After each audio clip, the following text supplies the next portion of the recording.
Dengan Ibu siapa? Saya Ibu Dea. Ya, Ibu Dea. Perkenalkan, saya Dr. Muhammad Aziz. Saya dokter muda di sini, dan di sini nanti saya akan melakukan pemeriksaan fisik terkait keluhan Ibu. Jadi nanti Ibu jangan khawatir, karena nanti apa yang akan saya lakukan akan saya rahasiakan sesuai dengan kode kedokteran. Ibu sedia? bersedia. Baik, terima kasih Ibu. Selanjutnya kita akan melakukan pemeriksaan fisik THT. Indikasi untuk mengetahui kelainan-kelainan pada telinga, hidung, dan tenggorok yang memberikan gangguan pendengaran, keseimbangan, penghidu, dan pengecap. Pertama, kita lakukan persiapan alat dan bahan. Kemudian pemasangan lampu kepala. Kemudian kita atur posisi duduk antara pemeriksa dengan pasien. Kemudian dilakukan pemeriksaan telinga. Pertama-tama kita lakukan inspeksi telinga luar. Perhatikan apakah ada kelainan bentuk telinga, tanda-tanda peradangan, tumor, dan sekret yang keluar dari liang telinga. Kemudian selanjutnya kita melakukan mengamati bagian-bagian telinga. Lakukan palpasi pada telinga. Apakah ada nyeri tekan, nyeri tarik, atau tanda-tanda pembesaran kelenjar pre dan post aurikuler.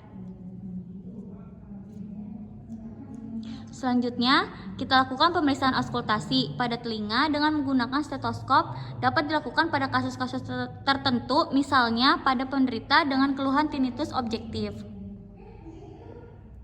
Selanjutnya, pemeriksaan liang telinga dan membran Tiffany dilakukan dengan memposisikan liang telinga sedemikian rupa agar diperoleh aksis liang telinga yang sejajar dengan arah pandang mata sehingga keseluruhan liang telinga sampai permukaan membran Tiffany dapat terlihat. Posisi ini dapat diperoleh dengan menjepit daun telinga dengan menggunakan ibu jari dan jari tengah dan menariknya ke arah superior, dorsolateral, dan mendorong tragus ke anterior dengan menggunakan jari telunjuk. Cara ini dilakukan dengan tangan kanan bila akan memeriksa telinga kiri, dan sebaliknya digunakan tangan kiri bila akan memeriksa telinga kanan. Selanjutnya, amati liang telinga dengan seksama apakah ada stenosis atau atresia meatal, obstruksi yang disebabkan oleh sekret, jaringan ikat, benda asing, serumen, obstrutan, polip, jaringan granulasi, edema, atau furunkel. Semua sumbatan ini sebaiknya disingkirkan agar membran Tiffany dapat terlihat jelas. Jangan lupa diamati pula dinding liang telinga ada atau tidak laserasi. Selanjutnya, pemeriksaan hidung dan sinus paranasalis. Pemeriksaan hidung diawali dengan melakukan inspeksi dan palpasi hidung bagian luar dan daerah sekitarnya. Inspeksi dilakukan dengan mengamati ada tidaknya kelainan bentuk hidung, tanda-tanda infeksi, dan sekret yang keluar dari rongga hidung. Palpasi dilakukan dengan penekanan jari-jari telunjuk mulai dari pangkal hidung sampai apeks untuk mengetahui ada tidaknya nyeri, massa tumor, atau tanda-tanda krepitasi. Pemeriksaan rongga hidung dilakukan melalui lubang hidung yang disebut dengan rhinoskopi anterior dan yang melalui rongga mulut dengan menggunakan cermin nasofaring yang disebut dengan rhinoskopi posterior.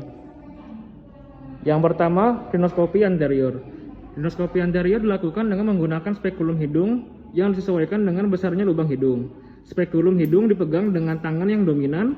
Spekulum digenggam sedemikian rupa sehingga tangkai bawah dapat digerakkan bebas dengan menggunakan jari tengah, jari manis, dan jari kelingking. Jari telunjuk digunakan sebagai fiksasi di sekitar hidung. Lidah spekulum dimasukkan dengan hati-hati dan dalam keadaan tertutup ke dalam rongga hidung. Di dalam rongga hidung, lidah spekulum dibuka. Jangan memasukkan lidah spekulum terlalu dalam atau membuka lidah spekulum terlalu lebar. Pada saat mengeluarkan lidah spekulum dari rongga hidung, lidah spekulum dirapatkan tetapi tidak terlalu rapat untuk menghindari terjepitnya bulu-bulu hidung. Amati struktur yang terdapat di dalam rongga hidung, mulai dari dasar rongga hidung, konka-konka, meatus, dan septunasi. Perhatikan warna dan permukaan mukosa rongga hidung, ada tidaknya massa, benda asing, dan sekret. Struktur yang terlihat pertama kali adalah konka inferior. Bila ingin melihat konka medius dan superior, pasien diminta untuk tengadahkan kepala. Lalu pada pemeriksaan RA dapat pula dinilai fenomena palatumole, yaitu pergerakan palatumole pada saat pasien diminta untuk mengucapkan huruf I. Selanjutnya yang kedua yaitu pemeriksaan rhinoskopi posterior. Pasien diminta untuk membuka mulut tanpa mengeluarkan lidah. Sepertiga dorsal lidah ditekan dengan menggunakan spatel lidah. Jangan melakukan penekanan yang terlalu keras pada lidah atau memasukkan spater terlalu jauh hingga mengenai dinding faring, oleh karena hal ini dapat merangsang refleks muntah. Cermin nasofaring yang sebelumnya telah dilidahkan apikan dimasukkan ke belakang rongga mulut dengan permukaan cermin menghadap ke atas. Diusahakan agar cermin tidak menyentuh dinding dorsal faring. Perhatikan struktur rongga nasofaring yang terlihat pada cermin. Amati septum nasi bagian belakang, ujung belakang konka inferior, medius, dan superior, adenoid pada anak. Lalu ada tidaknya sekret yang mengalir melalui meatus. Lalu perhatikan pula struktur lateral rongga nasofaring, yaitu ostium tuba, torus tubarius, dan fossa rosen-mulleri. Lalu selama melakukan pemeriksaan, pasien diminta untuk tenang dan tetap bernapas melalui hidung, dan pada penderita yang sangat sensitif dapat disemprotkan dengan anestesi lokal ke daerah faring sebelum dilakukan pemeriksaan. Selanjutnya, pemeriksaan laryngoskopi indirect. Sambil membuka mulut, instruksikan penderita untuk menjulurkan lidah sejauh mungkin ke depan. Setelah dibalut dengan kasa steril, lidah kemudian difiksasi di antara ibu jari dan jari tengah.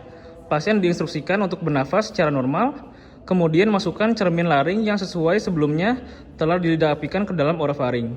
Arahkan cermin laring ke daerah hipofaring sedemikian rupa hingga tampak struktur di daerah hipofaring, yaitu epiglotis, vallecula, fossa piriformis, plica ariepiglotica, arytenoid, plica ventricularis, dan plica vocalis.